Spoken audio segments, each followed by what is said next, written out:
This is an iHeart podcast. Guaranteed human. We've all tumbled down an internet rabbit hole trying to self-diagnose, and it leaves us more anxious than informed. Our feeds are full of wellness trends, but how do we know what's real, what's exaggerated, and what's just wrong? Health versus Hype from the American Medical Association breaks it all down. Emmy-nominated science communicator Trace Dominguez talks to doctors, influencers, and real people trying these trends, not to cancel them, but to understand them. Because when it comes to your health, who you listen to matters. So listen to Health versus Hype wherever you get your podcasts.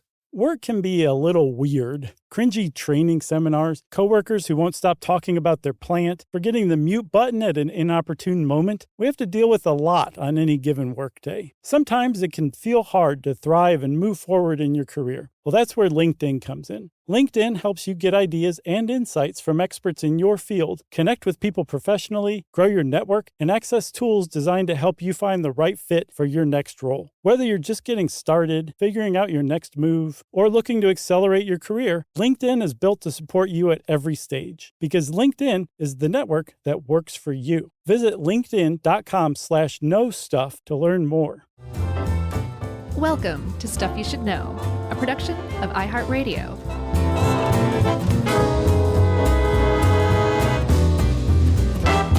Hey, and welcome to the podcast. I'm Josh, and there's Chuck, and we're doing it together, doing it. We're just doing it together, and this is Stuff You Should Know. That's right. I have the rainy day blues, you guys, but we're doing it anyway. We're doing it together. Because a little rain shouldn't stop a indoor podcast, right? No, but I'm with you. It's been raining too much lately, and it can get to you after a while. Yeah, that's right. I'll persevere. The sun is shining in my head. Oh, that's very pleasant, Chuck. It's not true, but it's a nice thing to say. Okay. So that reminds me of that. Remember when Pebbles and Bam Bam on Flintstones had like a brief singing career? Oh, yeah. Wasn't it like Let the Sunshine In, or there was something, their hit single had to do with sunshine? Well, I remember Let the Sunshine In, but was that the Brady Bunch or was that Pebbles and Bam Bam? You let the sunshine in, something with a grin. I don't think it was either of them. No. It could have been the Brady Bunch, though. Well, at any rate, it just reminded me of Pebbles and Bam Bam, so that did my heart good, too. All righty. So can I just briefly say what we're talking about so people don't think this is about the Flintstones? Yeah. Although, that'd be a fun episode, actually. I agree. I think that is a future episode. Good idea. All right. The shadow biosphere, which is to say this theoretical notion that perhaps if, we're constantly looking for life on other planets, and it has been posited, well, what if that life exists here on Earth, but it just doesn't look at all, and it's not made up of all the things that make up life as we know it here on Earth. And so we're just either looking in the wrong places or not recognizing it as something that's alive, or both. And that's the shadow biosphere, this idea. It's pretty cool. Yeah, it is pretty cool. One of the big problems that you run into when you're talking about a shadow biosphere or plotting to look for other forms of life that just don't conform to what we think of as life as we know it. The big problem is we don't really have a working definition of life, as life as we know it, like us, microbes, birds. Like there's not a real definition that covers all of them. And there is one that scientists have agreed to generally settle on. But if people who are into the shadow biosphere, which is to say usually a combination of astrobiologists and microbiologists, it's where their two fields overlap in a Venn diagram. That's where the shadow biosphere lives. They will say, like, this is wholly inadequate. Like we need to broaden the horizons or else we're never going to detect anything that's not living. Yeah. And I tell you what, my friend, I hope one day during the life of this show, we do find life on other planets that's significant. So you will stop doing articles about it. Well, this is fair. This is a pursuit of astrobiology. But the thing that I find the most fascinating is where microbiology comes in. And they're saying, yeah, this would help us find or look for life off of Earth. Yeah. But it'll also help us find life on Earth. Like the idea that we share a planet with other trees of life that aren't related to us in any way, shape, or form, other than we share the planet and they function in ways similar that life as we know it functions, but we're not related. Yeah. I think that's neat. I think it's totally neat. And here's the other thing, too, is and this is a pretty important note, if we do find something here on life, on Earth, that is, like a shadow life form of some sort, we're probably talking about microbes, just so people don't get super excited about the idea of chuds being a real thing. That's not a real thing. We're not going to go. Chuds aren't real. We're not going to go deep down enough to find any cannibalistic humanoid underground dwellers, sadly. So what we're talking about here are microbes, and what we're talking about is this idea put forth by a very smart woman named Carol Cleland from the University of Colorado. Go Buffaloes! And I think the way she came about it was like you hear about, like, she came about it honestly. I think this is like one of those times because she was in Spain. She was observing some molecular biologists. They were looking for soil microbes and microorganisms, looking through these samples. And she was like, hey. And they went, see? And she said, how do you know, like, that you found something new, like a new microbe? And they said, well, and I'm not going to say this in Spanish because I didn't translate it all. I just know what yes is. See. But they said, well, what we do is we look until we find something that looks like it might hold some promise. Then we, we've looked at it under a microscope. Then we put it in a petri dish and just grow the heck out of it, and then isolate its DNA, and then look at the genome and see, like, hey, what does this look like? And then she went, oh, that's kind of cool. But I have another question. It's kind of like Tom Hanks in Big. Like, they're I like, don't get you're it. still here? She said, well, what if it's not related to life on Earth? Like, how would you even know how to recognize something as being alive? And they all shrugged, and she wrote a book about it. Oh, see, I imagine them all freezing, and one of them just drops the petri dish without, like they can't believe what they've just heard. They're stunned. Yeah, and COVID was in that petri dish. So Carol Cleland makes a really excellent point, and like you said, this kicked off the idea of shadow biospheres, and in fact, she coined that term. But what she's saying is that our process of looking for life would just walk right past anything that doesn't conform to our understanding of life, but that still is living in a certain definition of things. Nailed it. Yeah. So just to kind of step back for a second, there's a consensus among scientists that life conforms to a few rules. This is the generally agreed upon definition of life. It's carbon-based. Check. Anything else is non-living. You look at a piece of quartz, it's from silicon, I think, not living. Great example. Thanks, Josh. Okay. It's programmed by DNA and RNA, right? Check. So it has transcription of its genetic code, and that is just, it does not live without that. Those things are built by amino acids and proteins. Those are the basic building blocks of the organism. It's self-replicating, very important.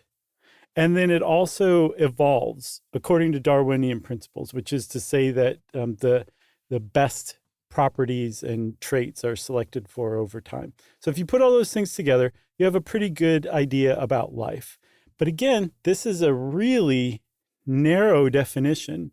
And if you really kind of look at it, you're like, there's a lot of room for other things to function in a manner that's living, that doesn't necessarily use DNA or RNA, that doesn't use amino acids, or at the very least, the amino acids that we use. And it might not even be carbon-based. Like, maybe we can broaden this a little bit, and that's the pursuit of shadow biosphere. Yeah, and Carol Cleland was right in the money. Said she wrote a book. It's really a paper, but, she could bind it like a book and probably sell it in a store. Sure. But it was called The Possibility of Alternative Microbial Life on Earth. We're also going to, talk a little bit about looking on other planets, because we've talked a lot about that. And suffice to say, when we're looking for life on other planets, we're always looking for like an Earth-like place where something like life as we know it could exist, kind of in the same way. But she was like, this stuff might be right under our noses, everybody. Right. And here's a paper about it. And I think it was a pretty smart paper. There was should we talk about the central dogma, I guess? Yeah, I think we need to. Yeah. So, you went over what life on Earth contained, but the central dogma is a little more specific. It was first proposed by Francis Crick in the 1950s. That is that DNA, the nucleic acid that we know and love, has instructions for building all the proteins that are required for something to be alive. You also have RNA, which copies those instructions to take them to the ribosomes, which also exist because that reads that RNA and assembles everything, all those amino acids, to make each protein. And bada bing, bada boom, you have life. Right. And so you take that process and you end up with what's called the origin of life, the genesis of life here on Earth. And Genesis.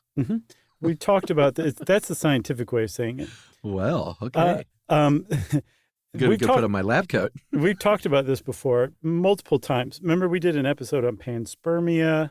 Oh, yeah. We've done a bunch of episodes that I think this primordial soup came up. And that's the whole idea, that either in some shallow tidal pool or, some warm part of the ocean or some body of water, there was a bunch of those basic building blocks of life, amino acids, proteins, floating around, and that somehow a self-replicating process got kickstarted. And the self-replicating process is considered what's called a privileged function. This idea that this mechanism for creating life was present at the outset and is still around today. So we self-replicate. A couple others were metabolism. That's another suggestion for the privileged function that kickstarted life. Or then compartmentalization, like having something to hold all of these processes in, like a bag of guts, basically. So one of those, they say, is what was responsible for kickstarting this process of life, and that somehow, some way, a bunch of chemical reactions started a chain reaction that became self-sustaining, that eventually turned into increasingly complex processes, organelles, and eventually living organisms. That's how life developed. That's the idea behind the primordial soup that the central dogma is based on. That's right. But in Cleland's paper, she was like, well, hold on a second. That's great. What a story. We love it. We all believe it. But what if this happened like more than one time? What if it happened multiple times right here on Earth? Right. There were just different conditions in different places. Different chemicals came together. And what if that happened and these are the shadow microbes? And what if this stuff is still there? And the reason that we haven't found it is because we're looking for life that we understand as being alive. Right. And the ramifications that would have not only to find stuff like that here on Earth, but, this idea that when we go out and look in outer space for life on other planets, again, we're looking for Earth-like, atmospheres and Earth-like conditions. She was like, well, what if we're looking on the entirely wrong planets? There could be stuff that's alive because we're just not looking in the right places because we have such a narrow definition. Yeah, and we definitely have found increasingly extremophile organisms. Like for a long time, we thought that organisms couldn't survive past 120-something degrees Fahrenheit. Then we found some extremophiles that can survive around hydrothermal vents that are as hot as 212 degrees Fahrenheit. We're like, okay, that's pretty awesome. But it's still life as we know it. Like they're crazy in their adaptation, but they still function according to the properties of life as we know it. What Carol Cleland and others are saying is like, okay, we'll keep looking in even more extreme environments. And eventually you may find something that has had to adapt to such an extreme environment. It uses different processes or different raw materials that life as we know it could not possibly use. And there you have your first shadow bioorganism. I think we should take a great rest here. A long rest. We'll be back, everybody, after this rest.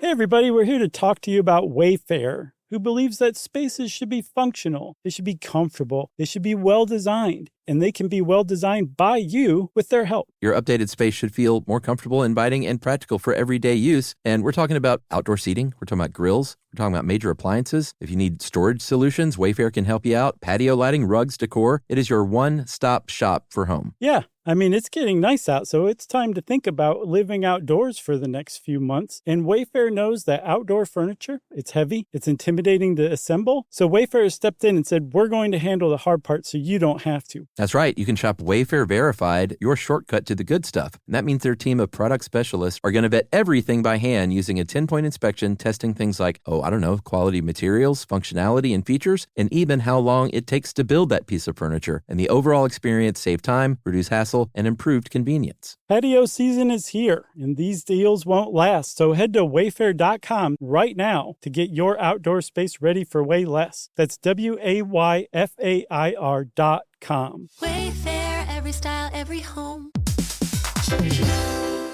Hey everybody, when you're at work, you never know when you're going to get interrupted, like when an office fire drill happens right in the middle of your presentation, or maybe construction is going on just outside your window. But with the Dell Pro laptop powered by Intel Core Ultra with vPro, no matter how many interruptions you have, your laptop won't be one of them. Yeah, with a battery that's optimized for the way you work and built-in intelligence that quiets distractions the moment you're trying to focus, your tech won't slow you down, even when you're getting bounced from an office you forgot to reserve. The Dell Pro, built for those who stay in the flow. Find technology built the way you work at Dell.com/Dell-Pro. Built for you. Everyone knows winter is the real mess maker. You don't need WeatherTech floor liners for summer unless you hit the beach and half the beach ends up back in your car, or the campsite dirt ends up in your trunk. Then you'd want a cargo liner, or a road trip goes sideways, lemonade spills, ketchup goes rogue, ice cream drips. Yeah, you'd be pretty happy about those WeatherTech seat protectors. So just to be clear, as the mud you're inevitably going to step in this summer, you don't need WeatherTech unless you plan on doing summer. Visit WeatherTech.com today.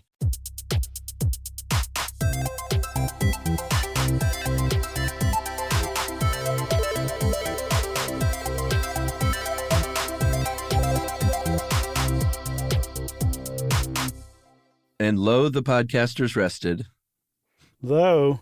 And then on day 2, they got on with the show. We should mention, by the way, we did a pretty good episode on Extremophiles. Yeah. A while back. So just if you haven't heard it, you should just look up on the search engine of your choice, Extremophiles stuff you should know. Pretty neat. Yeah. But back to Shadow Biosphere. We mentioned the fact that, Carol Cleland's beating that drum saying, what if it's not something that we recognize because we just don't recognize it as life as we know it. Mm-hmm. And then she started digging in and she was like, here's the thing. DNA and RNA aren't the only building blocks of life in theory. They are made of base pairs of nucleic acids. For DNA, it's adenine, cyanine, guanine, and thymine. For RNA, it's thymine that is swapped out for uracil, but the other 3 are the same. But there are more nucleic. I believe there are 6 more nucleic acids that exist in nature. So, why are we not even considering the fact that those could be a part of life in a way that we don't fully understand? Right. And first, uracil sounds like an over-the-counter urinary tract infection treatment. Totally and does. Secondly, I could not, for the life of me, and I really looked, find what the other 6 nucleic acids are. I can't find it, Chuck. But in that search, I did come across something called the Hachimoji DNA, which is those 4, AT, which is always together, and GC, which are always together to form those base pair nucleotides that eventually build up into DNA. And they added P, Z, B, and S. And that's them, right? That's 4. So there's still 2 missing. Yeah. Oh, okay. But the really interesting thing that they found is that if you take, if you rearrange, say, the original 4 base pairs, or you add these other brand new 4 base pairs and run them through a ribosome, the ribosome, if you arrange it correctly and they're made of nucleic acids, the ribosome will be like, okay, I'm transcribing this. So it's entirely possible. They proved that it's possible that life could have evolved separately from us by using different amino acids, but similar mechanisms. So maybe we are, or could be in this sense, distantly related to them, like maybe in the primordial soup, but it branched off so early that for all intents and purposes, it's non-living life as far as our definition of life goes. Yeah. Well, nice job finding 4 of those 6 letters at least. Let's just call the other 2 FU. Science. Yeah. So so that's how DNA and RNA could be, different as we know it. The same thing is true for amino acids. All the proteins are built from the same combination of 20 amino acids because when Earth formed, those were the 20 amino acids that, in a Darwinian sense, were most successful making proteins that survived when life emerged. There are 500, we're not going to name them, 500 other amino acids, or more than 500 amino acids on Earth. Exclamation point. Yeah, totally. So it's just the fact that Earth started when it did, that those particular 20 amino acids were the ones that were good at doing what needed to be done to make things that survived here. But it could have been, at a different time, it could have been any other combination of amino acids, and they're still out there. Exactly. So a lot of scientists are like, well, that just goes to show you that life as we know it is the only kind of life. If we're using the same 20 amino acids and there's all these others out there, these are the ones that got selected for. These are the ones that worked in the primordial soup. And Carol Cleland steps forward again with her index finger raised and says, okay, I can see where you're coming from. But again, as I said before, if life emerged in other places, in other situations, under other conditions in the primordial soup, it's entirely possible that completely different combinations of the other kinds of amino acids were the most usable and were selected for that. And again, this is how the Shadows Biosphere could have started. And another Petri dish got dropped. And these guys are starting to second guess, undermining Carol Cleland, or even attempting to, because she just keeps facing them over and over again. Yeah. And they're like, well, how would that have happened? Or how could that happen? She said, I don't know. How about a meteor, sucker? Sure. Because meteorites have fallen to the Earth, and asteroids that basically plant stuff on Earth that come from another place. There have been meteorites that have fallen that are carrying up to 80 other amino acids. And her whole theory is that, like, what if this has happened, and maybe it's happened repeatedly, and again, we just don't know about it because we're not looking correctly. Right. So, the panspermia episode, that was the basis of it, that Earth got seeded with the necessary ingredients for life from space, right? That's right. So there's another peculiar aspect of life as we know it that doesn't really make sense to us. And I don't fully get how it would tie into the shadow biosphere. So if you do, let me know. But the best I can understand is that because we don't know it, and because it's it just seems like a random arbitrary development in life as we know it, that it suggests things could go the other way, and maybe they have elsewhere on Earth. Is that how you read it too? Yeah, I think so. Okay. Just like an example of, like, see, this can happen. Right. Okay, good. That's what I'm taking it as too. And we're talking about chirality. And chiralness is handedness in Greek.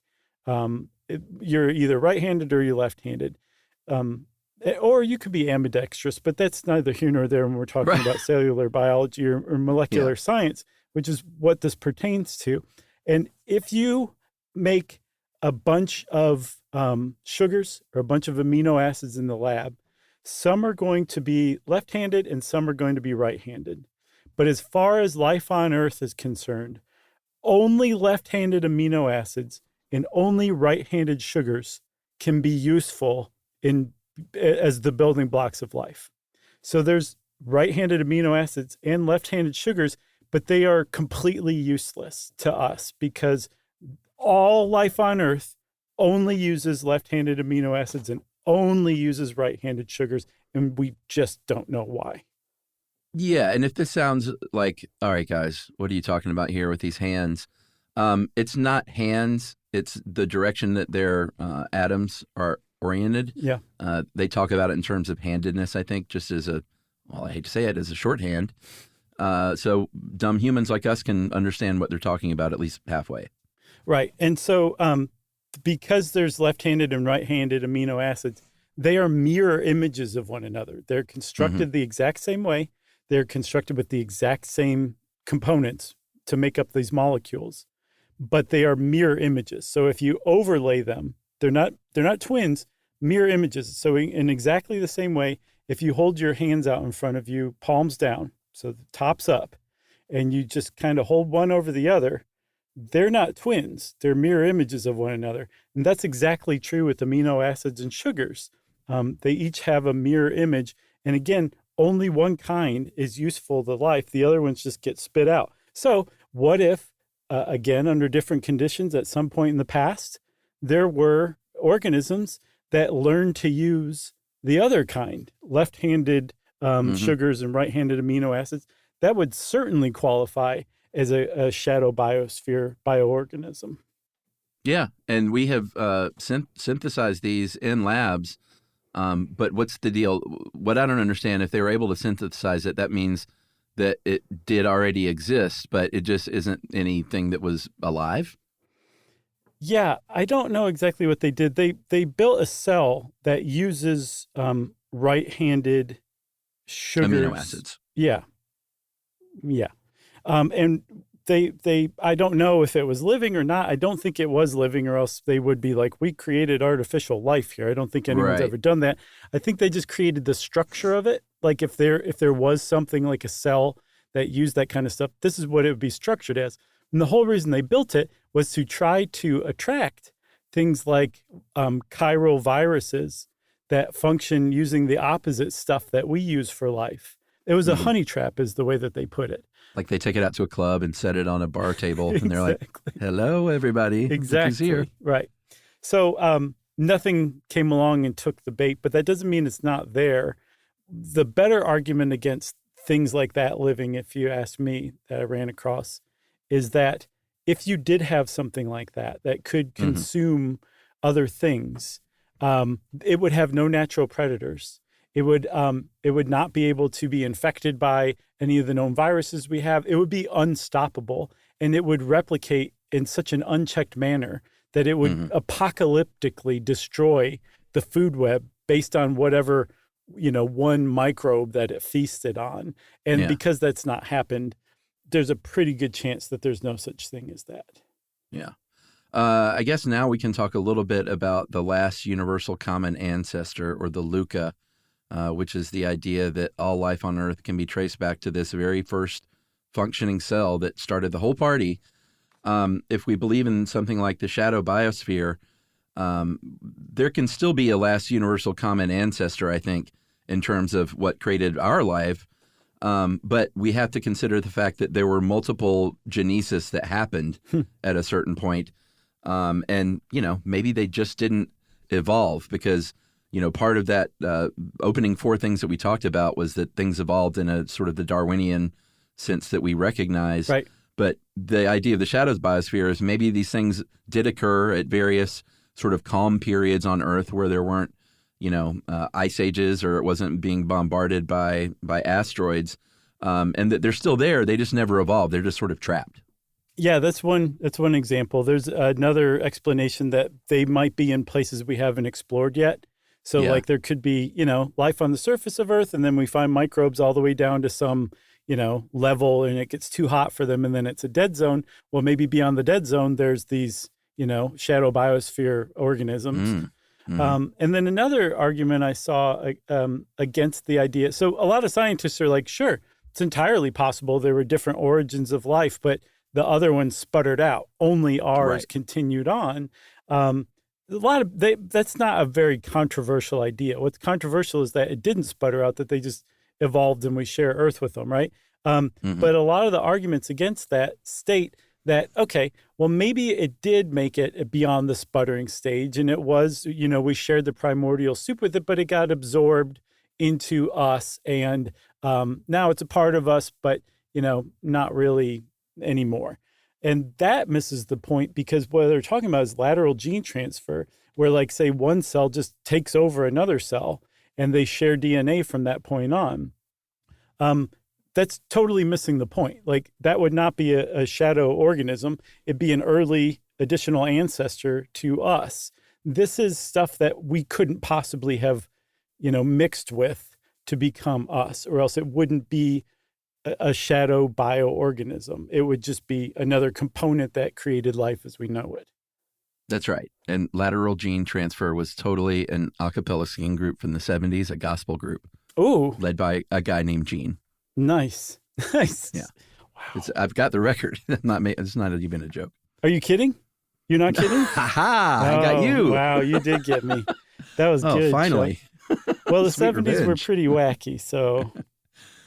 Oh, goodness. It is a meal best served cold. Do you want to take a break and savor that for a little while? Yeah, sure. Let's go ahead and take a break. I'm going to take another nap and dream about getting Josh, and then we'll be right back.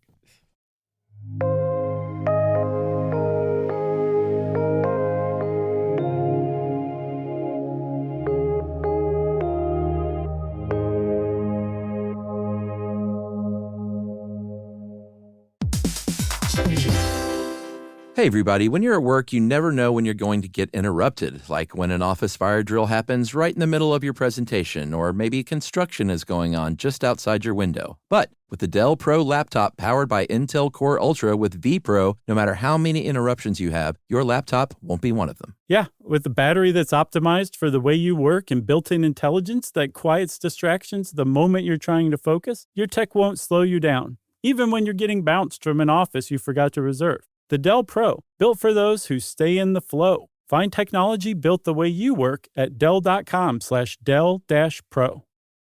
Built for you.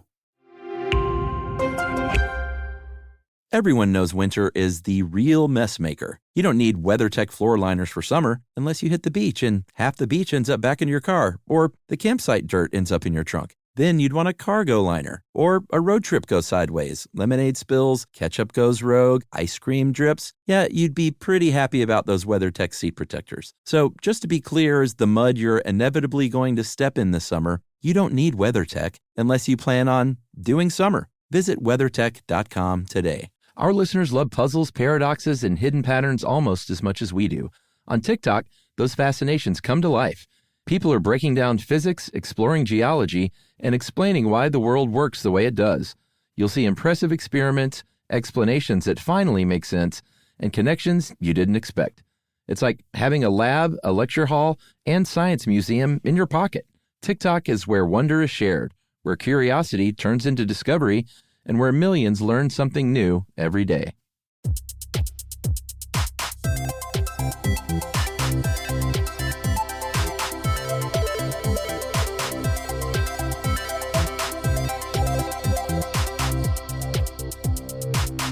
All right, Chuck, so we said that, or I should say you said at the outset that nobody's looking for, some silicon werewolf or something. Right. Oh, man. So, That'd be great. So instead, we're looking for microbes. And the reason that everybody agrees if there is a shadow biosphere, it's microbial life, is a couple of reasons. One, we could look at a microbe and look right past it. They don't have faces, they don't have tails, they don't have hair, they don't really have any features that would really stand out just visually. We have to really examine them to find the differences that we would be looking for. And then on top of that, we've only cultured and described less than 1% of all of the estimated species of microbes on Earth, right? So we have very little understanding in the big picture of the microbial life we share Earth with. So it's entirely possible. We just haven't stumbled upon one yet, but that doesn't mean it's not there in that other 99% of the kinds of microbes on Earth with us right now. Yeah, for sure. And, we've kind of walked around this very plain statement, but the plain statement is look where we think, or look where we so far think that nothing here can live, because that might be a great place to start. If we're like, oh, nothing can live in the Dead Sea microorganisms because it's so full of saline that we just know nothing could live. Like, well, maybe start there. Or you mentioned earlier the fact that we didn't think anything could sustain life greater than like 122 degrees Fahrenheit. But then we discovered colonies of bacteria that could. And we're like, well, that's evidence right there that maybe we should look in like really, really hot places, really, really cold places, Right. really acidic places, really base places. Anything on the list that says human life can't exist there, maybe start looking there. What's crazy is when we have looked there, we keep finding stuff that can exist, like life that is Yeah. doing just fine there, that just should not be there. The best example I found are types of, I think, slime mold maybe, or algae that it lives in abandoned uranium mines. So this place is so crazy radioactive, no life should be able to survive there. And yet they think these things are actually taking that radiation and using it as chemical energy. And then there's also a kind of single cellular life that they found growing in one of the abandoned Chernobyl reactors. Again, should not be Oh, there wow. because of the radioactivity. But Yeah. these things still conform to the basic principles of life as we know it. The point is, though, is we'll just keep thinking in more and more extremes, and maybe we'll find it. Like the upper atmosphere is one that's suggested, because no life's supposed to be able to live up there because of the cosmic rays and the temperature and all that stuff. It's just not a pleasant place to live, from what I understand. And then other Yeah. people are like, okay, if we keep looking and in these more extreme environments and we're just finding life as we know it, maybe we should look around and see if we find anything weird in places like right under our very noses. And one of the big ones that has been touted is desert varnish. And this one, from what I can tell, is still the jury's out whether it's a shadow bioorganism Yeah. Or not. or not. You're hanging out there like a Chad. So yeah, if you've ever been out to the desert in the United States, if you've ever driven around like Utah or Arizona, maybe even Colorado, maybe New Mexico, you might have been driving along and seen like a very sheer sort of cliff face. And within that cliff face, you might be like, oh, that's this weird sort of shiny, dark area of it. They're always really arid environments. Indigenous peoples used to create petroglyphs. So instead of writing on something, they would scrape away that varnish to make their art for the original lighter colored earth underneath it. But I've seen these things in person. I've driven by it, and I didn't know what it was. I just figured it was dark rock or something. Right. But it's called desert varnish, and scientists have been fascinated for a long, long time. One reason is because it grows about the pace of a width of a human hair every millennium. And because that happens so slowly, they were like, well, this is just a geological process that's going on. Maybe the sun hitting it, some sort of chemical reaction takes place. But they found that it's actually a living thing, right? They don't know. There's no geochemical process that accounts for it. There's no biological process that accounts for it. They just don't know. It's largely manganese in nature, but the problem is it's not drawing manganese out of the rock. Like a lot of these rocks don't have any manganese or have such trace amounts that it certainly wouldn't account for this desert varnish. So they just don't know how this stuff is growing or what it is. But it's probably the greatest contender right now for a shadow organism, from what I can tell. Like they're like, well, then it must be a geochemical process we just don't understand. And it's like, maybe what you're calling geochemical is actually life in a different manner. Yeah, I guess there's just said the theory that it's alive, that it's biochemical. Yeah. There was also one that was like, we found it, everybody. We found the shadow organism, and it went downhill from there back in 2010. Yeah, that was GFAG-1. That is a bacterium that was found in Mono Lake, California. And they were like, well, this bacterium is really weird because it's not sort of playing by the rules that we understand. Because if you're going to be a living thing, to make DNA and RNA, you need phosphorus, and it doesn't look like this thing is using phosphorus. It looks like it's using arsenic, which would be a huge, huge find. And so they thought, GFAJ-1, you're the dude.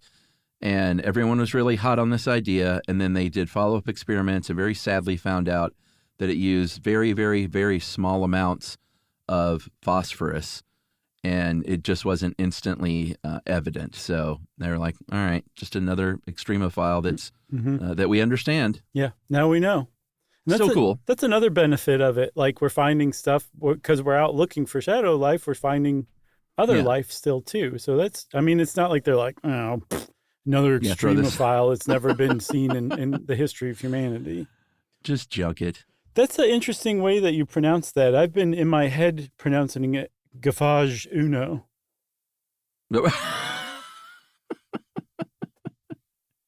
So okay, let's move on.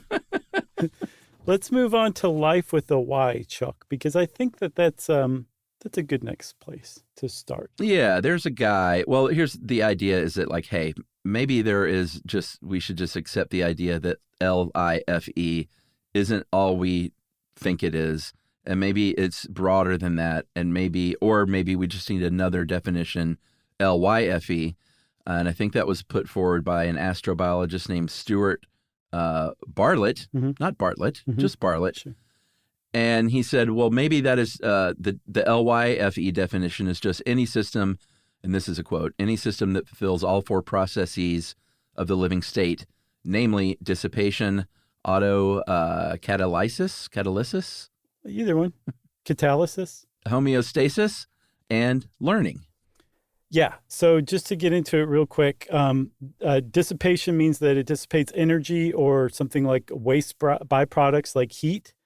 That's a big one, or else it'll overheat and die, or it will never poop out its food and will die from that. It's just a really easily overlooked component of an organism that can keep going.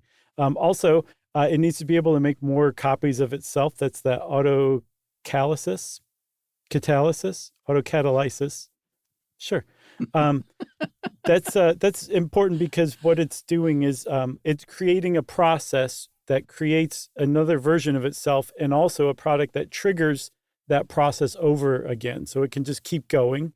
It also has to be able to maintain homeostasis. So it can't just go totally haywire anytime, somebody nearby coughs.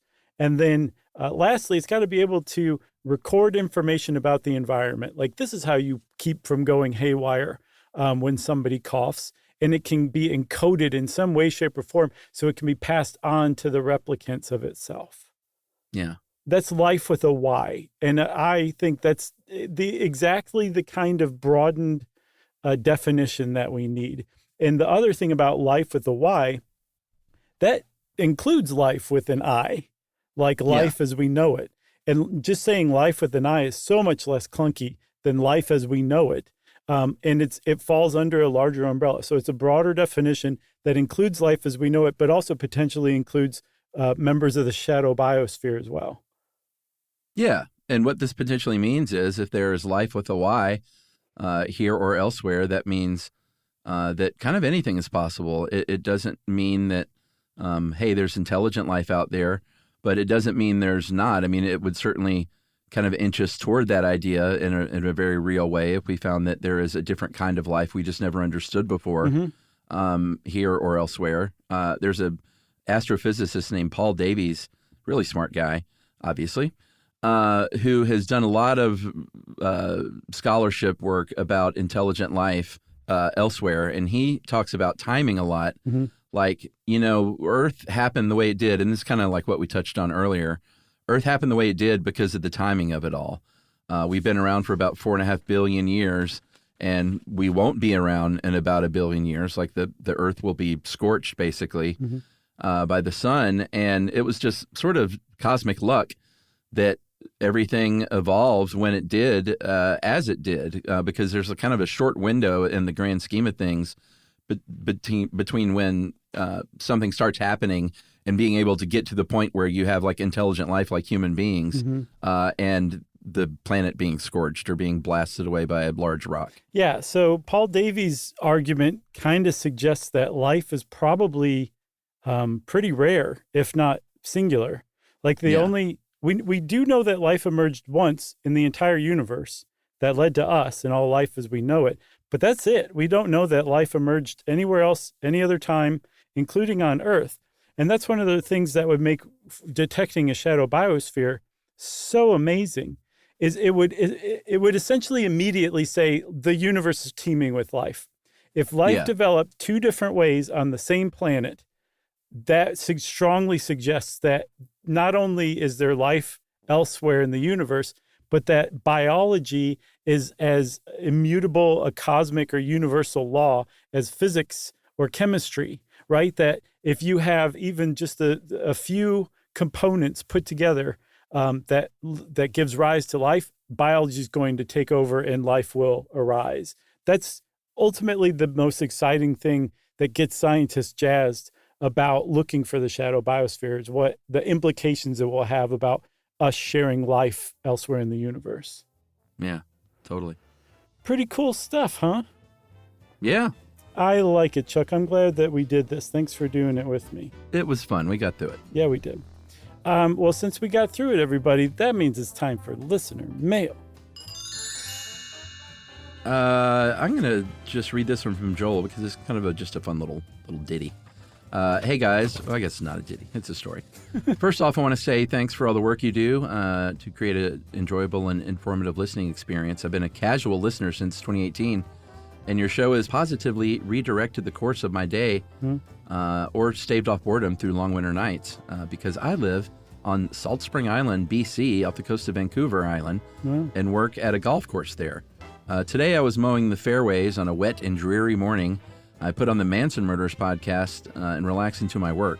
Partway through, Dennis Wilson came into the story, and Chuck mentioned his solo album. I think it's called Pacific Ocean Blue, maybe? I don't know. I think so. Great record. Feeling a little low, I decided to pause the podcast and listen to the full album. I listened to all the songs as I continued my mow lines. Truly a wonderfully enjoyable album. Thank you for that excursion into the music. Once the album finished, I listened to the mower for a few minutes and then resumed the podcast, and the first words I hear are Chuck saying, "Eventually, they leave Dennis Wilson's house." And I chuckled as I genuinely felt I had just been in his house myself. Neat. Anyway, short little story for me. Thank you for the years of entertainment. Keep up the great work. That is from Joel. And Joel sent a picture of that fairway mowed while listening to Pacific Ocean Blue. And Joel, it is a beautiful golf course, and I would love to play it one day. Oh, very nice. Yeah, you're a golfer. I forget that sometimes. I am. I'm not very good, but I enjoy putting the phone away for 5 hours and walking around with my buddies in the sunshine. Very nice. Well, thanks a lot, Joel. Much appreciated. We love stories like that. And if you want to be like Joel, send us an email. Send it off to stuffpodcast@iheartradio.com. Stuff You Should Know is a production of iHeartRadio. For more podcasts from iHeartRadio, visit the iHeartRadio app, Apple Podcasts, or wherever you listen to your favorite shows.